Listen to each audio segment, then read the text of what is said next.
One. Hello, you guys, and welcome to the Ladies' Tale podcast. I hate when I say that. It sounds so weird. Oh, by the way, there's no Jade today. See? Empty chair.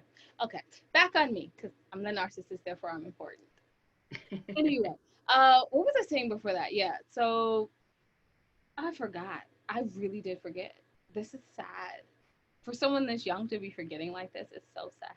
Anyway, welcome to the Ladies' Tale podcast. We're going to talk to one of the actors from my pilot episode of my show. I'm so excited. I'm so excited. Anyway, I also wrote books. Well, because normally there's a Jade. So when there's a Jade, it's a we. But since it's just me, it's just me. I wrote books. Oh, that felt good. I wrote books. Okay, I'm done saying that. So we have the End I Thought series, which is End I Thought Divorce Was Bad and End I Thought Being Grown Up Was Easy, was available on audible.com. And then the rest of the 13 books in that series, they're available on Amazon and barnesandnobles.com. We also have the Misfit Guide series, Amazon and barnesandnobles.com. And one of our only all poetry books, If Only I Were Me, which used to be here. And then our road manager came by for a visit. And she was like, "You have the new book." And she took it home with her. I don't know if we're ever going to see it again. But If Only I Were Me is available on barnesandnoble.com. We are also the founders of the 25 hottest authors, artists, and advocates magazine, and the literary magazines, the green one and the black one over here. And that is enough about me. I feel like I have bragged too much, even for a narcissist, which is saying something. So you're not here to hear about me. You actually want to hear about my guest today. And I tried the last time to introduce my guest. And I said Gabrielle and Gabrielle and Gabrielle. And her name was Gabriella. So I'm not going to make that mistake again. Would you like to introduce yourself? Hi, my name is Brenda Daly. I am a actor, writer, director, producer. I am doing a series called Mom Squad, which I am also starring in, and I'm co-writing with Mike McKenna. And I have done 2 other films. My production company is Mama Bird Productions. You can look us up on Facebook.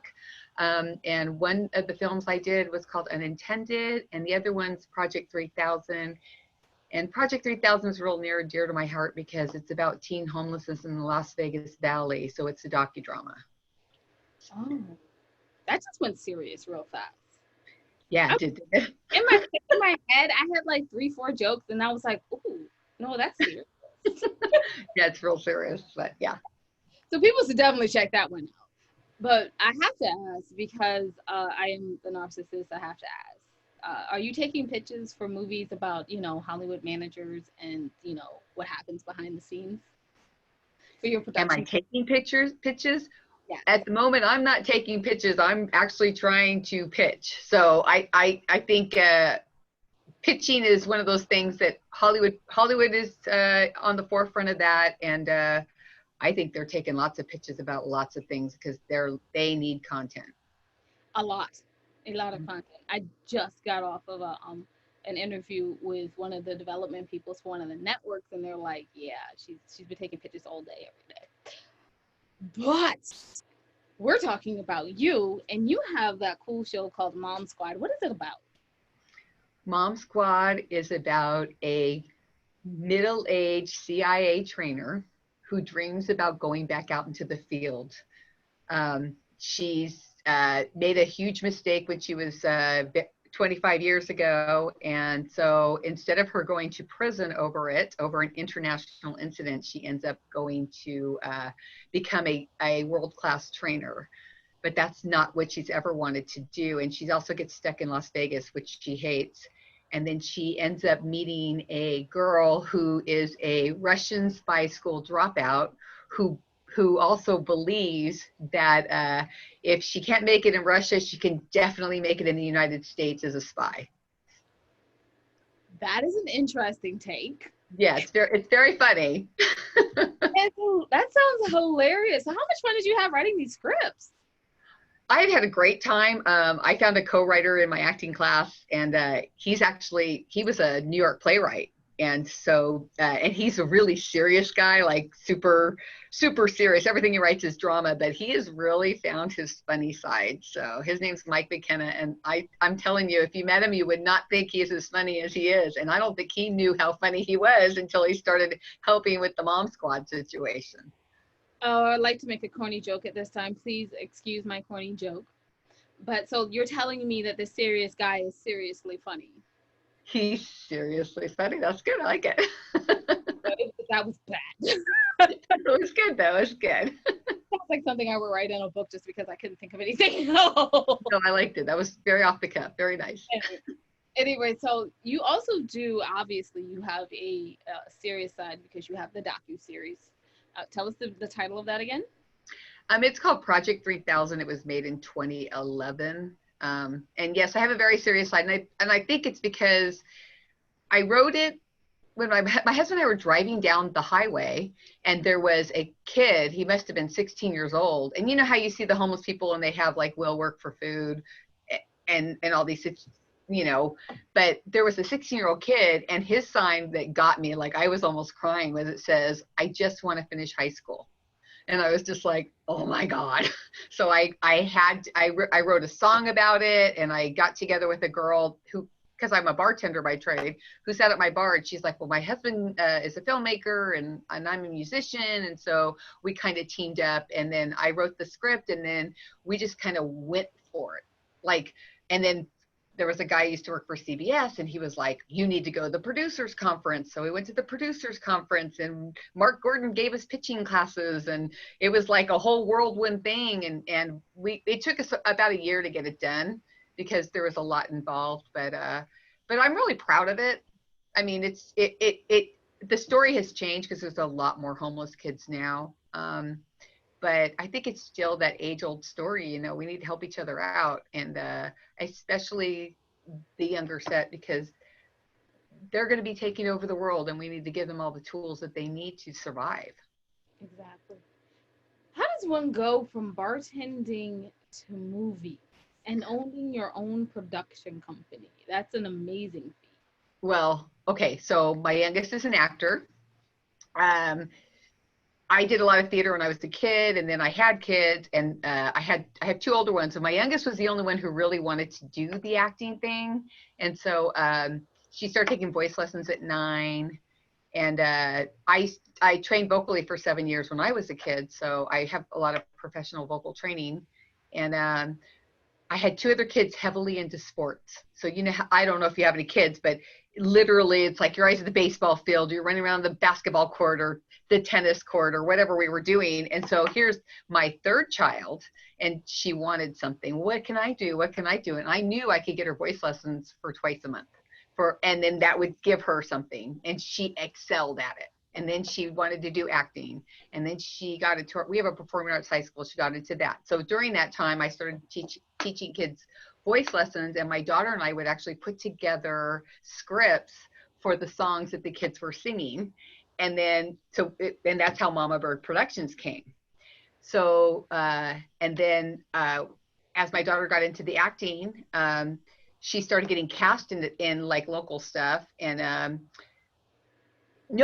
actors do reels now. Everybody has to make an actor reel in order to show them acting. Well, nobody had that. So I wrote this story down, and I went to a guy who my daughter was doing a film for, and he's like, well, I really want to shoot something right now, right now, right now. His name was Sean Jackson. He's a fantastic writer. And I said, well, I have this idea. And he goes, well, send me a script. So I spent the next 3 weeks writing this short film, and I gave it to him, and then he sat down and rewrote it because I was new. And then we got a female director, and it's called Unintended. And it's about what can happen to your teenage kids if you're not paying attention when mom and dad are working, you know. And my daughter starred in it, and we cast this other kid that was taking acting classes in a place she was. And I think it turned out very decent, and it made it to a film festival. I didn't know that was hard to do, but I guess it's a lot harder than I think. And I still love it. I still love the story. I think between Sean and Sean's actually writing for television now. So, I mean, he's a great And he did a movie called Bubblegum and Broken Fingers, which my daughter was starring in, and that's kind of how that all came about. And so Mama Bird Productions became a movie production because my daughter evolved, and so we evolved with it. Nice. Wow. Can you imagine that? Most people are like, oh, I had children, so I had to slow down my career. You had children, so you had to pick up your career. And Exactly. I think I think if it wasn't for her, I probably wouldn't have done that.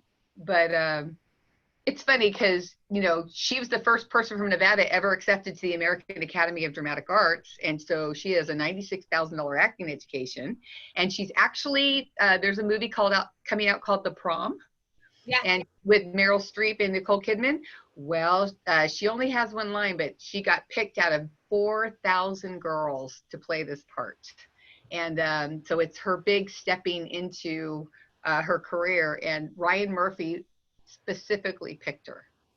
So it's kind of exciting. So that's supposed to be coming out in December. I guess they were supposed to be picking up this last week. Did you read about that? So yeah, so it's a huge deal to be in front of Ryan Murphy, and the fact that he picked her was just enormous. So we're super excited. We think her career will start really going along in January, and she's only 25. So That's nice, especially in your 20s and trying to get into Hollywood. I think that's a little better than, trying to be in your 40s and get into Hollywood, or 50s. I honestly didn't start acting till the last couple of years, and I feel like I've done pretty good. I know I'm not LA, but you know what? At my age, I don't really even care. It's not about the money or the fame or the glory. It's about the process. That's pretty much how I look at it. You can't predict. You can hope, but you can't predict what's going to happen. But I think if you enjoy what you're doing, it shows. Have you ever thought about doing voiceover work? Because okay, so a little side note here. My the script is done on an audio old time kind of radio show thing. And Brenda Daly, you played six characters? Six I characters? did. And she did a different voice for each character, which is amazing to me. Well, So, I tried. ever thought about voiceover? What's so funny is because when the pandemic, I was like, what am I going to do? And every time I go on a movie set, because I was in a short film last Thursday, and I played somebody's mother. And every time I go to a new director, they say, I really like your voice. And I was like, oh, thanks. I mean, I don't know, but it could be the 7 years of training that I had. So I know how to speak for my diaphragm. But I thought about it, but then somebody told me that doing voiceover work for like books and all of that is like really grueling, and sometimes it's not worth the time. So I don't know. I haven't really experimented, but yes, I am open to doing whatever it takes as long as it's creative. How's that? That sounds amazing. Yes. And voiceover, it doesn't have to be audiobook narration because yes, that is grueling and you really have to take care of your vocal cords, and it's a marathon. Yeah. It's a long marathon. Although I have to say for Joe, I'm not sure how long of a marathon it is because we only have short books. Yeah, I mean, I'm always open to whatever. I have done like voiceovers for like political advertising, and I don't even know which side it is. It's like it was so general. But and I got paid for it. I mean, not a ton of money, but it was fun. And it was the same director that did Abigail Haunting, because so it was like, he's like, well, you're an actor, I think you could do voiceover work. And I was like, okay. So I did a couple of things there too. I've actually done, it seems like ever since I lost my job, I've had people like, I did a couple of commercials and I did all these things that I never would have done if I was working. And I got paid for it. So I guess I'm a pro now. Yes, you are a pro. I always say if one person has given me money for something I have written or done, I am now considered professional. Just like you said, like the one lady that was in the magazine for bartending, she can now monetize that. You have done a terrific job of switching careers and monetizing. I mean, that's a huge deal. Of course, I'm not making what I was making bartending, but hey, I'm hoping with our new company, Quirky Minds Media, that all our, because James Kelly is also a writer and he wrote a couple scripts. So, and then Mike McKenna has a feature. So I'm hoping between the three of us and our projects that we will something's going to take off. I'm pretty sure we're pretty intelligent people, and we just have to keep at it. And we literally have only been open since July 15th. Ooh, tell James that we said hi. I will. Yeah. He said, make sure you tell us hello. I was like, yeah. So he set me all up here too. So that was cool. We were just rewatching our interview with him. We were like, this is like the best interview we've done. He said he laughed so hard. He said, those girls are so funny. I was like, yeah, you know. But yeah, that would be great. I did really like your script. I think it was very thought about. I thought it was interesting that people's main characters were different than ones you thought. But I think as a writer, that's pretty normal. Like, we think the story is going one way, and then somebody else who reads it, they think it's going the other way. And I don't think that's a bad thing. I think it's actually a good thing because they're thinking about it. How's that? I think that opens up your whole world. I remember the first time I wrote a script, it was for a college class, creative writing class. Actually, it was for English class, and we had to write a script. And I was like, ooh, I haven't, written in a while, and I was all excited, like, creative writing, yes. I wrote it, and I'm like, this is exactly how I wanted to go, and I kept narrowing it down so that the actors kept to be nailed into exactly where I wanted it to go. And I got on stage, and I went, that's nothing like what I wrote. And then I was like, you got to give them range. I was like, if you look at it, it was better than what you wrote, but it's okay. Yeah, I think we kind of earlier talked about that, not on this, but earlier was because, Mike is a good writer, and, he's done things on things that I've written, he's rewritten, but he wrote a short play. And then I said, you should turn that into a film. And then I kind of helped him a little bit on coaching because he had all these super minor characters, and he had a main story, which is a good story, but he had these super, and of course you're a dramatist, so you got to add drama to the drama. And so I kind of gave him like some, I sat with him for about a year, and we talked on the phone and everything. And then the last time we had a conversation about a script, he says, I could literally make a movie about each one of these other characters that I was kind of throwing away. And I go, well, that's when you have a killer script, because each of those characters are now, they're not just a character that feeds your story. They have their own life, their own breath. You've breathed life into something that you thought was minor. And I think that as a writer, that's super important. It is. It's very, very important. So where can people find out more information about your business? Can you tell us the name of your business again? And then it's time for my 3 narcissism questions. Perfect. Okay, so we are quirkymindmedia@yahoo.com if you want to get a hold of us on email. Right now, we don't have a website, unfortunately, because we're organizing, but we are located in Las Vegas, 5125 West Oquendo Road, number 12, 89118. You can probably call me 702-373-6567. We have an area you can film. We have green screen. We can do YouTube videos. We can do podcasting. We rent out the podcast room. We also produce our films. We're here for the smaller filmmaker, not the bigger one right now, but we can do bigger stuff. And we're actually also working as production concierge. So if a big project does come this way and they want somebody to be like a key person in Las Vegas, then we will help them out. We'll make the phone calls and work on that aspect. But I think the biggest part of this business is to get the projects that we all want to do and have them done and work as a team to kind of push each other forward. Nice. So I lied. My 3 narcissism questions is going to be 4. But then again, it's me. And I'm going to talk about my little script, a baby. So Brenda played 6 parts in The Manager. She played Mama, the 21-year-old. Yeah, so she literally played an old lady, and then she raised her voice and played a 21-year-old perfectly. Oh, well, thank you. No mistake in that. I just love listening to it. I'm like, how did she do it? You will not believe it's one person. You're like, oh, so she cast 6 different people. And it's like, no, the producer cast one person. And it was perfect.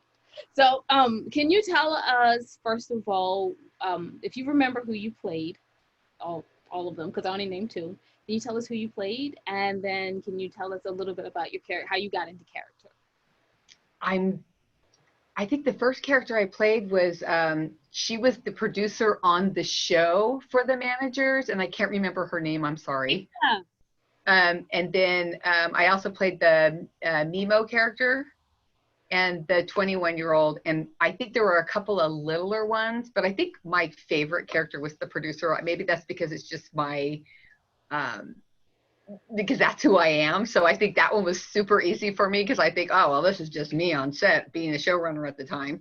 And then the older lady character, I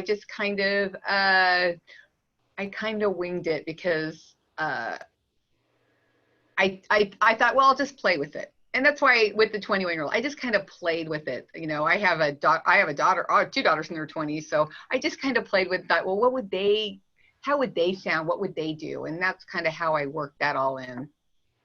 Yeah. Thank you so much for playing those parts. I am so appreciative. It's just Hey, anytime you want to do it again, I'm down. I was gonna ask you. I was gonna ask you on the show. So, but now I'm asking you on the show. Would you like to do it again? Absolutely. Great. I'll tell you the day and time that you might want to think about it. So, if you could do anything with your characters, which is probably going to be Anna, probably the only one that's going to come back. If you do anything with your character, how would you expand her? What would you want to see her do?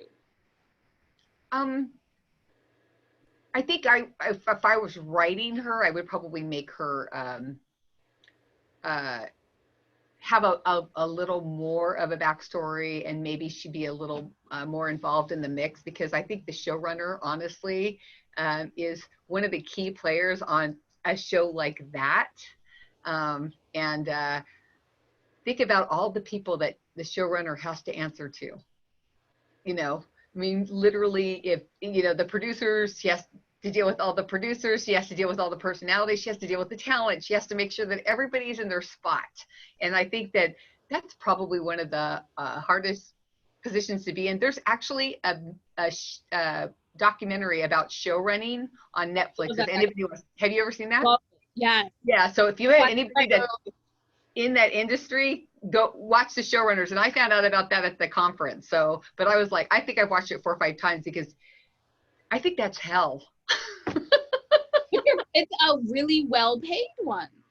Yeah, I've never actually been a showrunner except for my own shows, but yeah, I could see that. And luckily for us who write and direct our own stuff, is we don't really have anybody to answer to but ourselves. So that's, as opposed to a showrunner who's working with all these talented people, and they all have showrunner doesn't have a specific job. They have every job. Every job. It's their responsibility. They are the creator. They are the mama of the show. Exactly. For sure. And they got to answer to a lot of people about everything that they do. And yeah, that's a lot. Maybe Anna sleeps around. Maybe she sleeps with everybody. Maybe that's how she got her job. Maybe she was I don't know. I mean, you could literally like play with her where, you know, maybe she thought she was sleeping her way to the top. Maybe she wanted to be a star and she ended up in this position. And even in her advanced age, she's like, maybe I'll still get there. That would be fun. Wow. So my other question was going, what do you want to see her do in episode 2? But you've done so many maybes. I'm like, I'm scared to know. I know. It's so funny is I'm always spitballing. I'm always like, when I read something, I see these as people. I never really see them as, a character on the page. I actually see them as living, breathing people. It's just how my mind works. So I always think, what are the possibilities? And how can you really dramatize the drama? Because really, at the end of the day, if you watch Netflix or anything, it's all about creating more drama than there really is, so that people will want to watch. So that's kind of how I process. So let's skip to what you want your character to do. What do you want to happen in general in the script and episode 2? I think that I want the 2 characters that you didn't think were the main characters actually to get together at some point, or always have that to end up kind of tiptoeing around some sort of love situation. I think that that really will bind the show. And then you always got to make them almost there, not there, almost there, not there. It's been done so many times with moonlighting, and usually when they get together is when the show ends. So you never really want them to make it there, but you want the audience to want them to make it there. Like they're so perfect for each other, but they're not. You know what I mean? So would that be between like Sean, the younger intern, and Yasmin, or Ronald, the schmoozer, and Yasmin, or are we talking I about? thought it was the young intern and Yasmin would be like a real cool little, like, like he thinks she's too good for him, and maybe she even thinks she's too good for him, or she's so involved in these other relationships that she doesn't see how much he really loves her. You know Yeah, what I mean? I love this.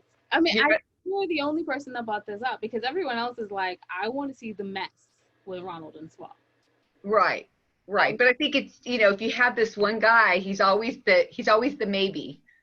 And I think as well, women, I'm sure men do it too, but we always have that maybe in our life. I don't know why it is, and it never happens, or maybe it does 20 years down the road. I don't know, but I'm just saying we all have that maybe. So I think that the audience can relate to that maybe, like, wow, I should have really gone for the nice guy.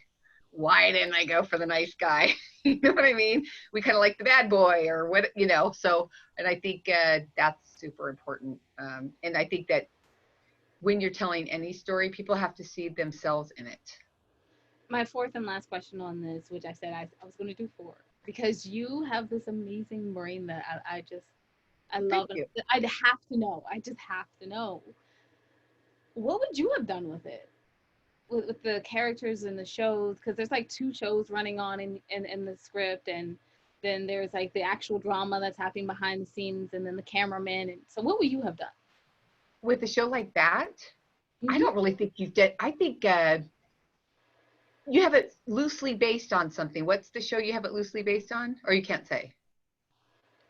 Oh, I'll say afterwards. Oh, okay. So I can't remember, but you have it loosely based on. I think that you find that huge element that sets it a cut above, like whatever that is. Like, I know it's about making a show, and I know it's about like these women that are very popular, and they're very artsy, and they're very high fashion-y, but maybe if I were to elevate it, I would probably find out where they started and how low they started for their climb, because I think that that would really make the audience go, wow, I did not have any idea that this super powered woman started out in such a low place.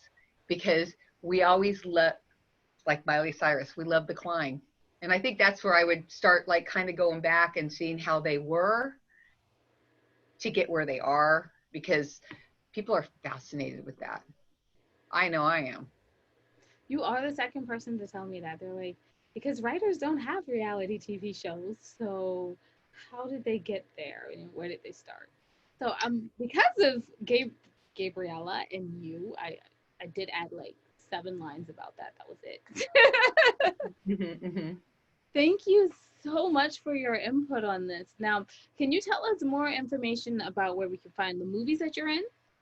And then again, give us information about your business and where we can contact. And then I think we'll just be about done, because I mean, a half an hour. We've been talking for almost a half an hour. No, well, it went really quick. Okay, so right now I'm in a movie called Abigail Haunting. It's on Amazon Prime. It's on the top 5 list of horror films.